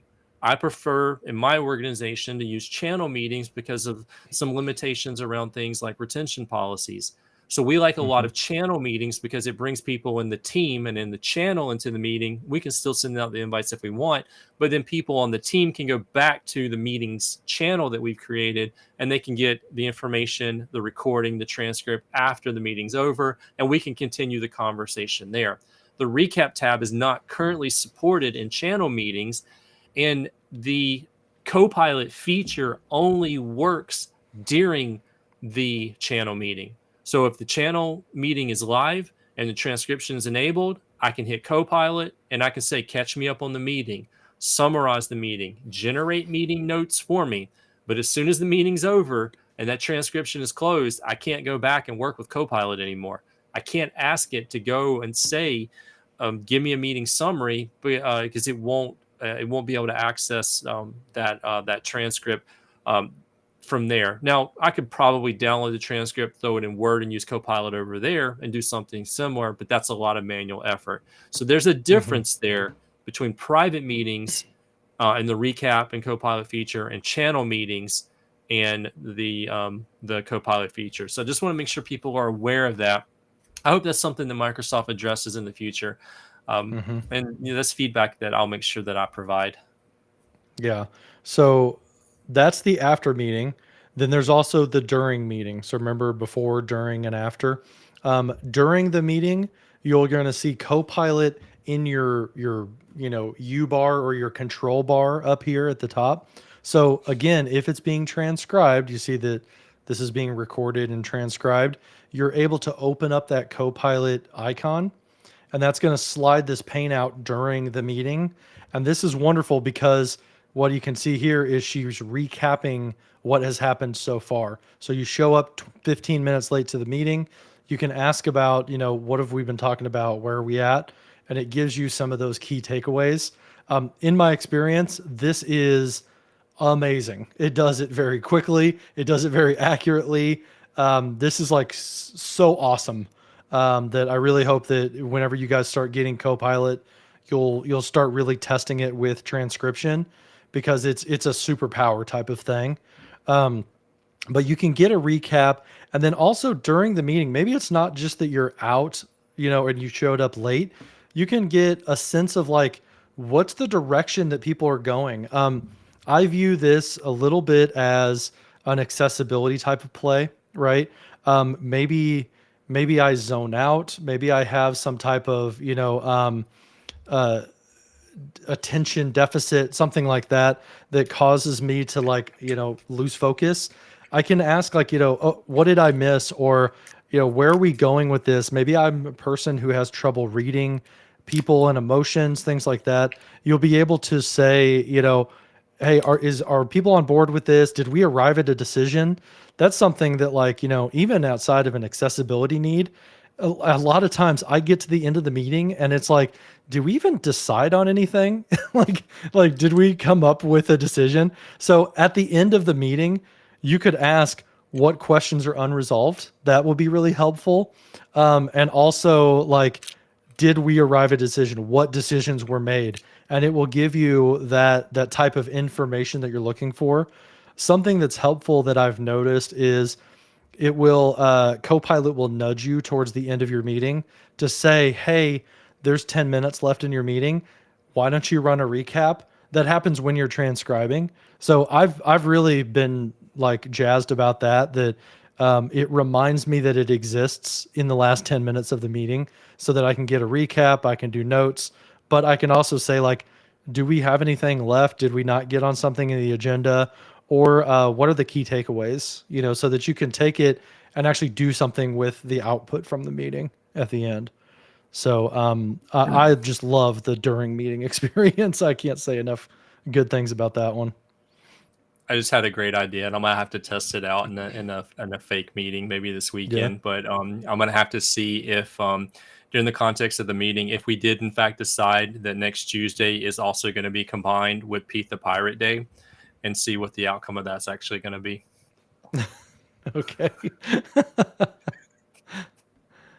So let's go on to the next slide. Let's see are we missing anything in this slide here? So again, that's just deep diving on that particular during meeting experience.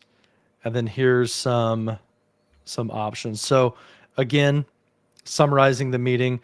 This is something that I've been doing a lot is during the recap of the meeting, it's given me bullet points. And something that I've noticed is whenever I ask for like key takeaways, it will give it to me in a bullet listed format, right? Andy said he was going to do this and he was going to do it by Thursday. Tom said he was going to do this other thing by next week, stuff like that. What I've found more helpful is not only saying summarize the meeting, but I've said the extra summarize the meeting and give me the key actions as a table.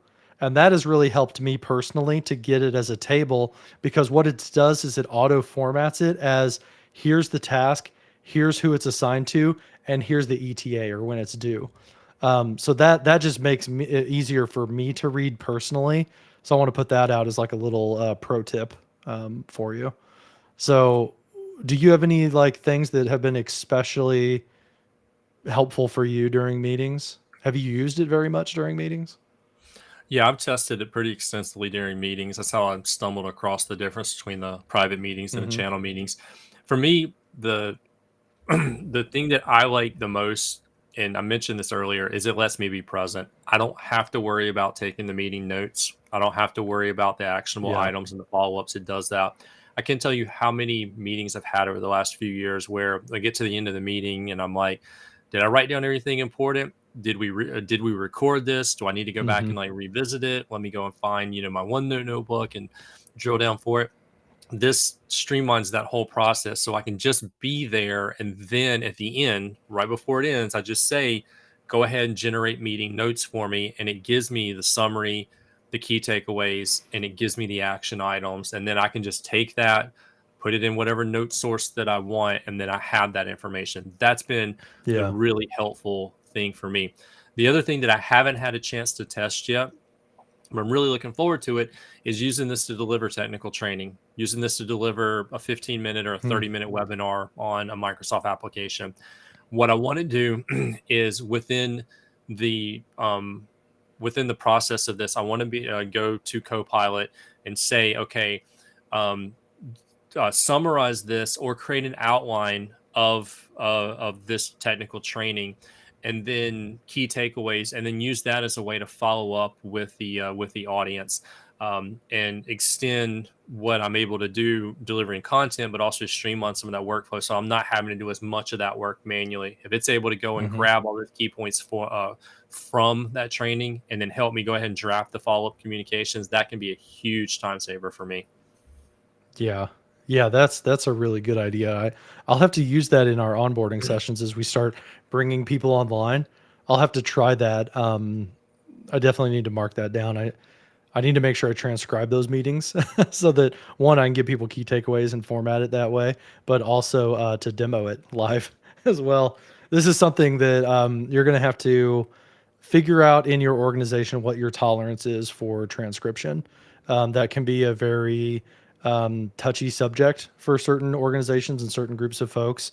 So there might be some cultural things to kind of get over, corporate culture wise, of like, is transcription seen as a bad thing or as a helper in your organization, to understand how much value you might get out of this.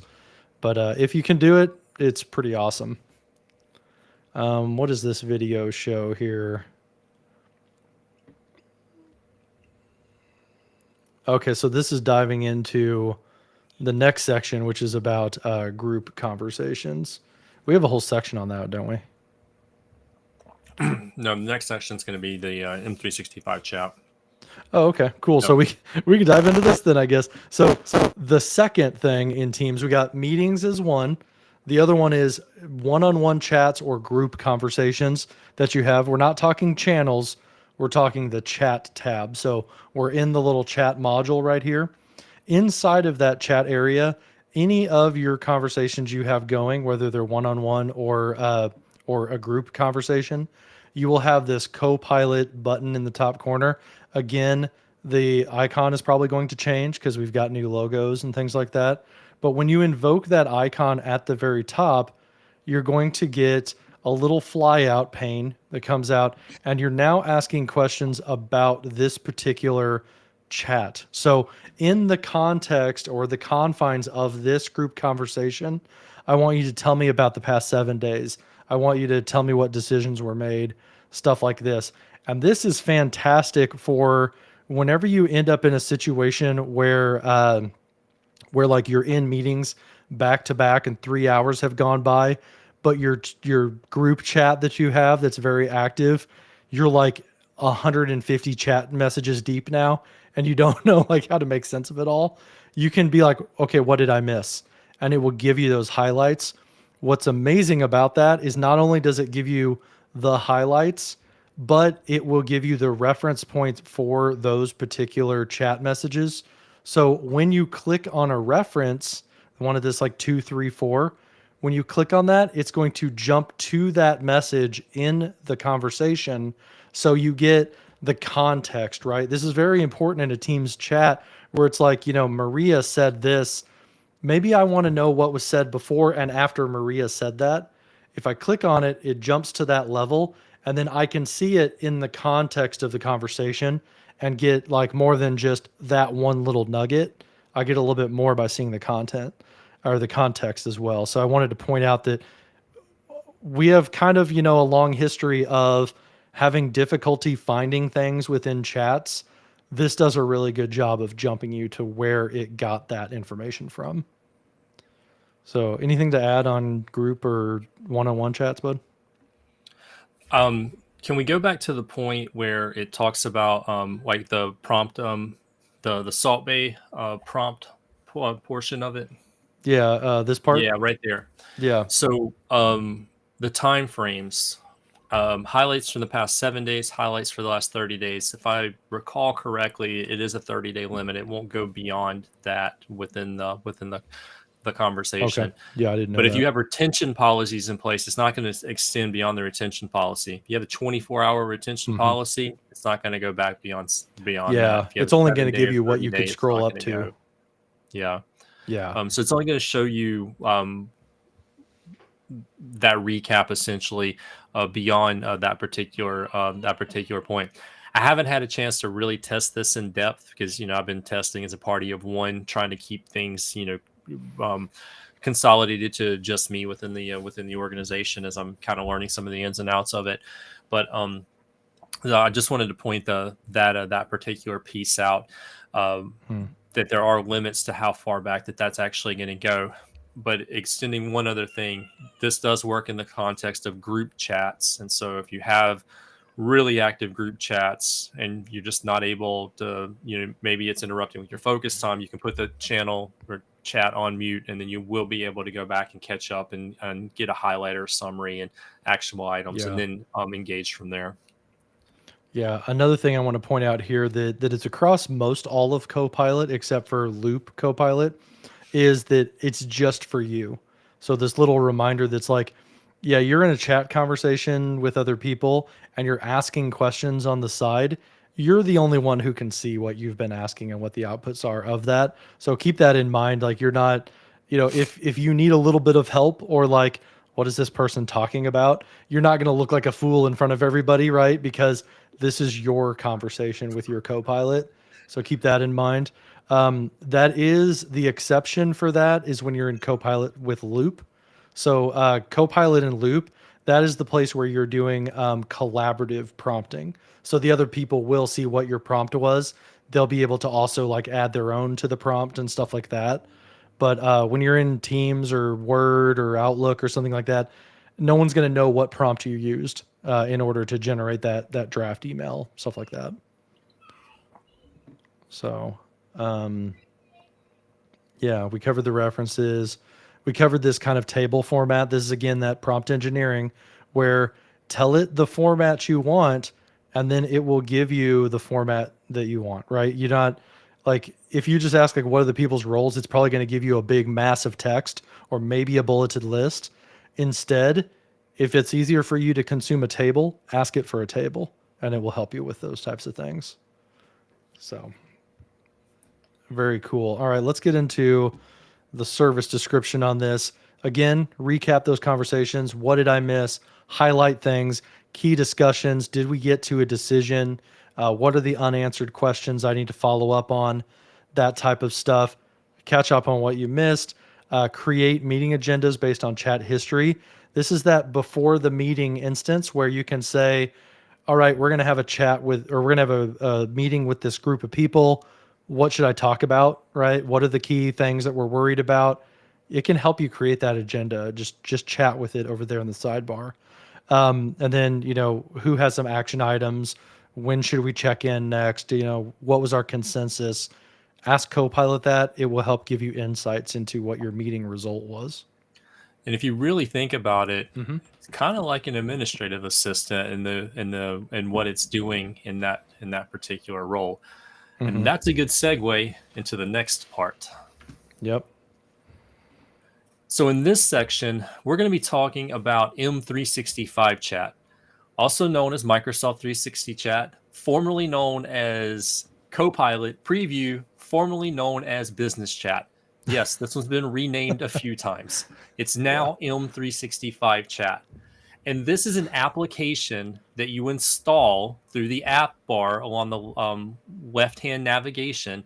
And this application is accessible through the chat option inside of Microsoft Teams.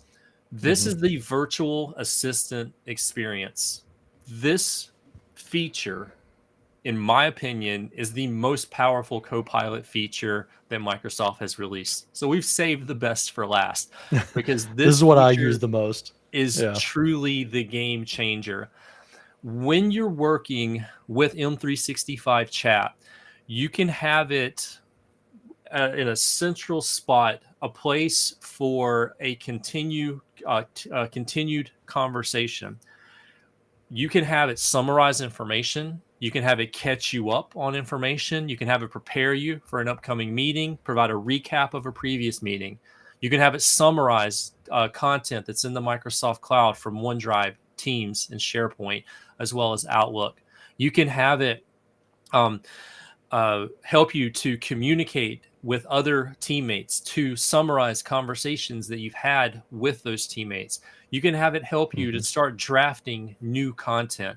This is the closest thing to Iron Man's Jarvis that I have seen yet, and it's called M365 Chat. So you're going to be able to work with it here in Teams Chat, and this is available on the desktop, and it's available in the web experience. And mobile. Haven't tested it on mobile, but Yeah, that's good to know. Because it's just a chat conversation, it's also available on your phone, which means that you can click the little microphone and you can talk to it, which is awesome.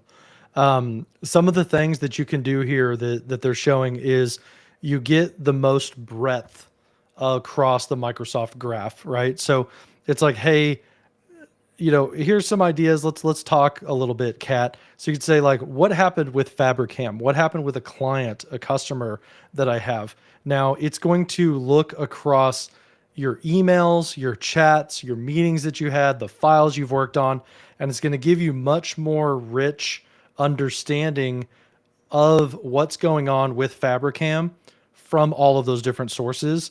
And you're going to see a lot of different types of references come in whenever you're talking to M365 chat. So again, all of this stuff is referenced. It's kind of a lot like Bing chat. You're used to getting references and things like that. Whenever you drop this down, those references, you're going to see emails. That's with a little email icon. I think I've seen it with an Outlook icon. You're going to get different types of files. So that's going to give you like, whether it's a SharePoint page, that'll give you like a little web icon, or some other like web type of resource, or if it's like a PowerPoint or a Word document, you're going to see where that came from. If you drop down this little caret right here, it's also going to give you like a little snippet of the email and then like where that reference came from. So you can see it in context. You can also click on the reference. It will open up that file, or in this case, an email. It will open up the email inside of Outlook Web Access. So yeah, the references are like the most rich here, the most breadth of references, of resources, stuff like that. So you can see she's getting an update about a client, what happened yesterday. There's the context of that presentation, the context of the email that she got, stuff like that. So you can hone in a little bit on here and say like, okay, Mona is involved. So help me prep for my meeting with Mona. It understands who Mona is, right? Because you're doing a turn-by-turn conversation about this particular subject. So it knows like, okay, I'm talking about this Mona, not some other Mona. And you have 5 emails with her. You agreed on something. She said she was going to follow up about this other item. So now you're prepping for a meeting and kind of moving on with your day. So a lot of stuff within that M365 chat. Here's an example of building strategy within M365 chat. So to mute that in my ear. So following on with that meeting, you can say like, okay, I want to prepare for this meeting still, but I want something else like Q1 proposal or projections for Q1. So it reached out to an Excel spreadsheet and it started pulling that into a consumable condensed version that's just an ad hoc table that says, hey, here's some of the insights from what's deep into that huge Excel spreadsheet that you worked with. And now you've kind of tied the information you've already been chatting with, you've brought in a new resource and added to it so that you're building something new rather than just recapping what already exists. So this is the understanding of like, doing a SWOT analysis. Like, all right, I've brought in more information. Now I want to like get some kind of insight about it. So based on what we know about the client, based on what we know about the performance from this spreadsheet, give me a SWOT analysis. And it can do that. It can give you like, all right, you should focus on these things for strengths. You should, try to mitigate these types of threats, things like that. So that's like working with it and building a strategy, having that conversation. You can have up to 30 turns with a M365 chat message. So you get this kind of building on itself for up to 30 times. And then what you'll do is new chat, and then it'll start over again, and you can talk about something else. So that's another thing to keep in mind when we talk about it going off the rails and hallucinating. And it will tell you in the lower right-hand corner that this is turn 2 of 30. This is turn 3 and 4 of 30. And Yeah. once you go to a new chat, though, you cannot return back to the previous chat. It's Hmm. compartmentalized. I wish there were more of a visual indicator to separate that, hey, this is a previous chat and this is like a Yeah. new chat. I wish there was a way to kind of like maybe a chat history off to the side, kind of like they're doing in Bing Chat and Bing Chat Enterprise, Hmm. just so I can go back and maybe revisit a previous conversation for a little while. I think that would be really interesting. And I'm also really curious to see long-term effects, how retention policy is going to apply to the conversation that I have here. So if I have a conversation with M365 chat, is that going to be subject to a 30-day retention? I'm testing that now. It's going to be a few more weeks before I Yeah, know from my what's going to experience, happen yes. there. It's just a conversation. So, Yeah. from what I've seen, yeah, it's going to respect your organization's retention for chats because it's a application chat that you're doing.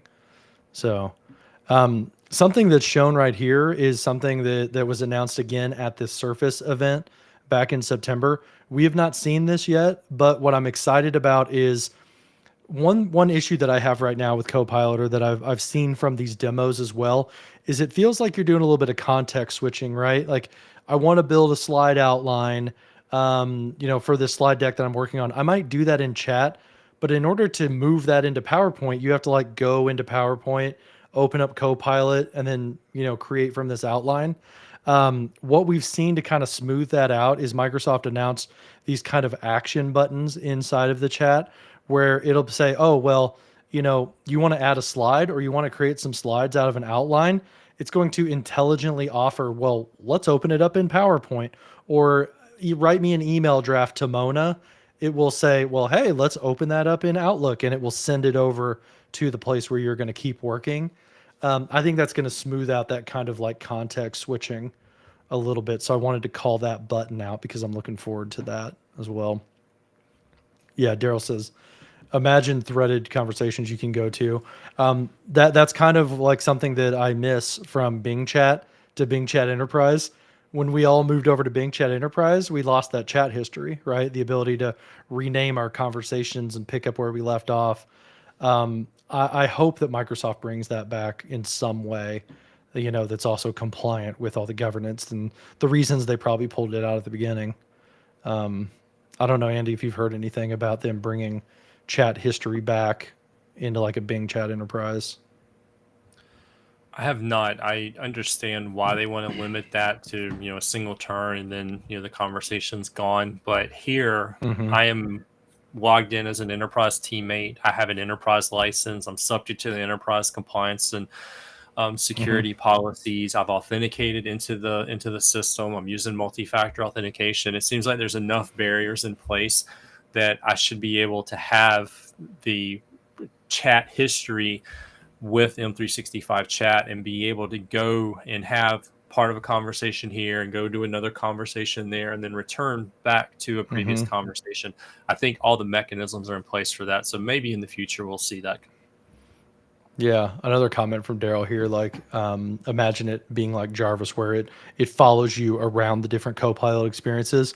That would be killer too, especially if you're in kind of the GTD or Pomodoro type of way of doing things, like where, all right, I am going to work on this thing for the next hour.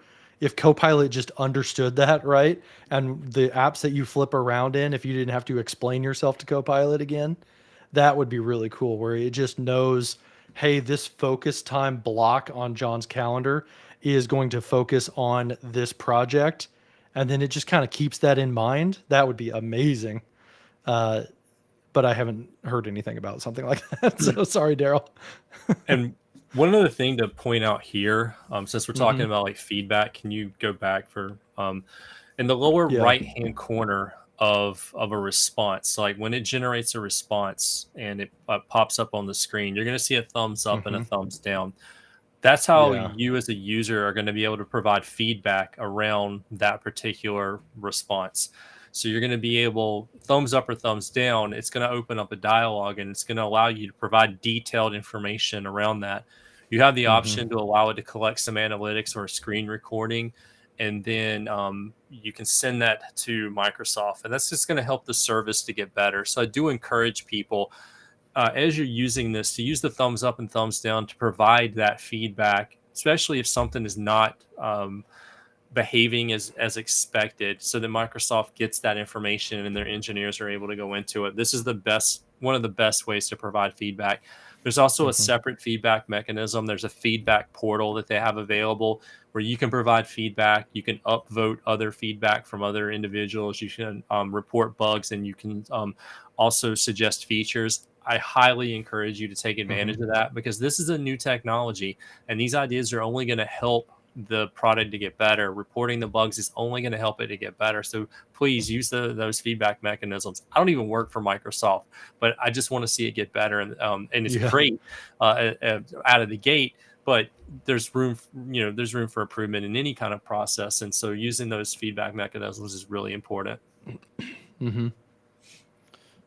Yeah. So to speed up a little bit, because we've done 2 hours already. This is one of my favorite features in Copilot, or the things I've used in Copilot personally. I went back. I remember talking about like project updates, right? Give me a summary of something that's going on across the breadth of my 365 experience. This is that example of like draft a summary of what happened in all of these meetings. Or what I mentioned is give me a status update on a project. I want you to go back 30 days and give me like key achievements, give me things to work on for the next 30 days. This is that example inside a business chat. So you're going to be mostly doing that in a business chat, M365 chat type of window, where you're like, all right, give my team an update, write a recap, find this information, that information, kind of move on with it. This is very, very helpful. So I haven't seen that action button though, where it like sends it over to a channel. That's something that came out in that September announcement that they had. Yeah, I'm still waiting on that as well. Yeah. So moving back, business chat, or M365 chat is what it's going to be called at general availability. Bringing all that data together, whether it's your email, your chats, your files, loop components, all of those types of things, bringing all of that into a single chat interface. That's the power of having that. That's why I live in it for the majority of the time, is because it has the most access to everything that I have access to. Remember, it respects like what you personally have access to. Doing strategy, coming up with SWOT analysis, getting recommendations, things like that, updating your projects and programs, super, super useful for that type of thing as well. And then on to the service description.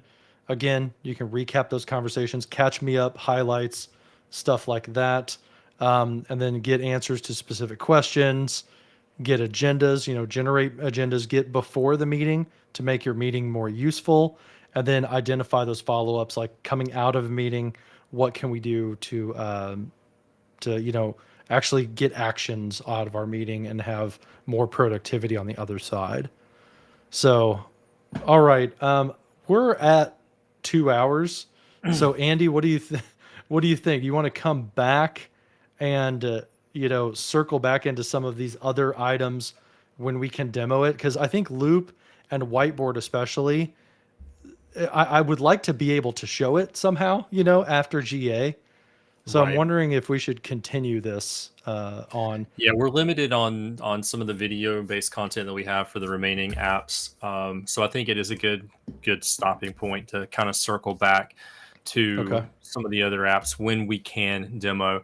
That also keeps us honest and hopefully keeps you coming back, because we Hmm. have a lot more to potentially talk about once this goes to GA, and we are Yeah. able to demo. I think like on the up next agenda, Microsoft Hmm. Stream, there's a few announcements around that for things like summarizing videos, being able to ask Hmm. questions about that video content, locating people and topics within the context of that. Their roadmap, the Stream roadmap is just crazy right now with features and content that they want to push out. SharePoint's made a number of announcements. And they've demoed some of Hmm. this at various events. But SharePoint, they're talking about the ability to create sites and to create pages and have Copilot assist in that, and then even creating pages from files. I'm really interested to see where that's going to go. Going over to OneDrive real quick, OneDrive working with files with natural language, being able to ask questions and summarize the files that are in your OneDrive. I think M365 chat does a little bit of that now, but to be able to do it in OneDrive and not have to context switch, kind of having that Copilot experience follow you would be really helpful. In the Hmm. Viva world, there's been a number of different announcements there related to how they're going to integrate Copilot. But Viva Engage is one of the ones we have listed here, where they're talking about being able to draft posts with Hmm. topic recommendations, working with replies and better answers, and summarizing threads. I'm really interested Yeah. in that from a training and user adoption standpoint. We rely heavily on Viva Engage. So if we could leverage Yeah. more of our knowledge base and our institutional information and have kind of an intelligent agent functioning in there along with us, that would really streamline our ability to scale and Hmm. reach our organization. So I'm really, Yeah. really interested to see that. Yeah. To jump back up a little bit to answer this question that just came in the chat, November 1st is Microsoft Copilot general availability. We're super looking forward to that. It's only a few short days away, and then we'll be able to show a lot more things and talk about that stuff. These items that Andy talked about, what's next, that's going to be more of like, later this year, early next year type of announcements that they've made. There's a public roadmap for Copilot. So if you go to the traditional roadmap that we've got, also Daryl has some Copilot and Loop stuff that we didn't get to yet. So after GA, we're going to show off a lot of this type of functionality, but he's got videos as well. So check out Daryl's channel. I want to end out with just quickly, like in 3 minutes, my day in the life with Copilot and what I've used it for. Because when you get your hands on this, starting maybe next week or into November, what the heck do I do with this? And jumping all the way to like transforming your life and work will never be the same, it's not going to happen on day one, right? So try to think through like what you do, where you can use it throughout your day, and kind of sprinkle Copilot in like Salt Bay. Sprinkle Copilot in where you can. In my own world as an enterprise architect, I do these things in boxes for my job, right? These are the things I need to take care of, I need to keep on top of. But then, the thing that overwhelms me is everything else that's on my plate, right? It's all of the chat messages, it's all the relationships I keep up with, the emails where I've been mentioned, the meetings that I have to attend that are back to back and overlapping. And it's so much that what I have found is an example that I can explain of using Copilot in the real world day to day is this. I hope it inspires you as we kind of end out this segment. Is starting out, I wake up, I get added to a huge email thread, right? 35 emails deep. Now with Copilot, you will be able to summarize that email chain and get started on your day better, get the key topics out of it so that it doesn't slow down your day right off the bat.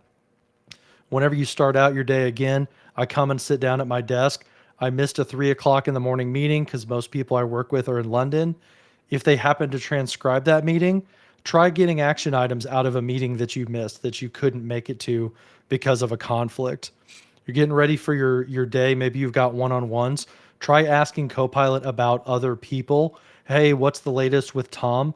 It knows that I work with a gentleman named Tom Krennigan a lot. It will match that up because of the Microsoft Graph and it will help me prepare for like, what are the outstanding things? What do you owe Tom?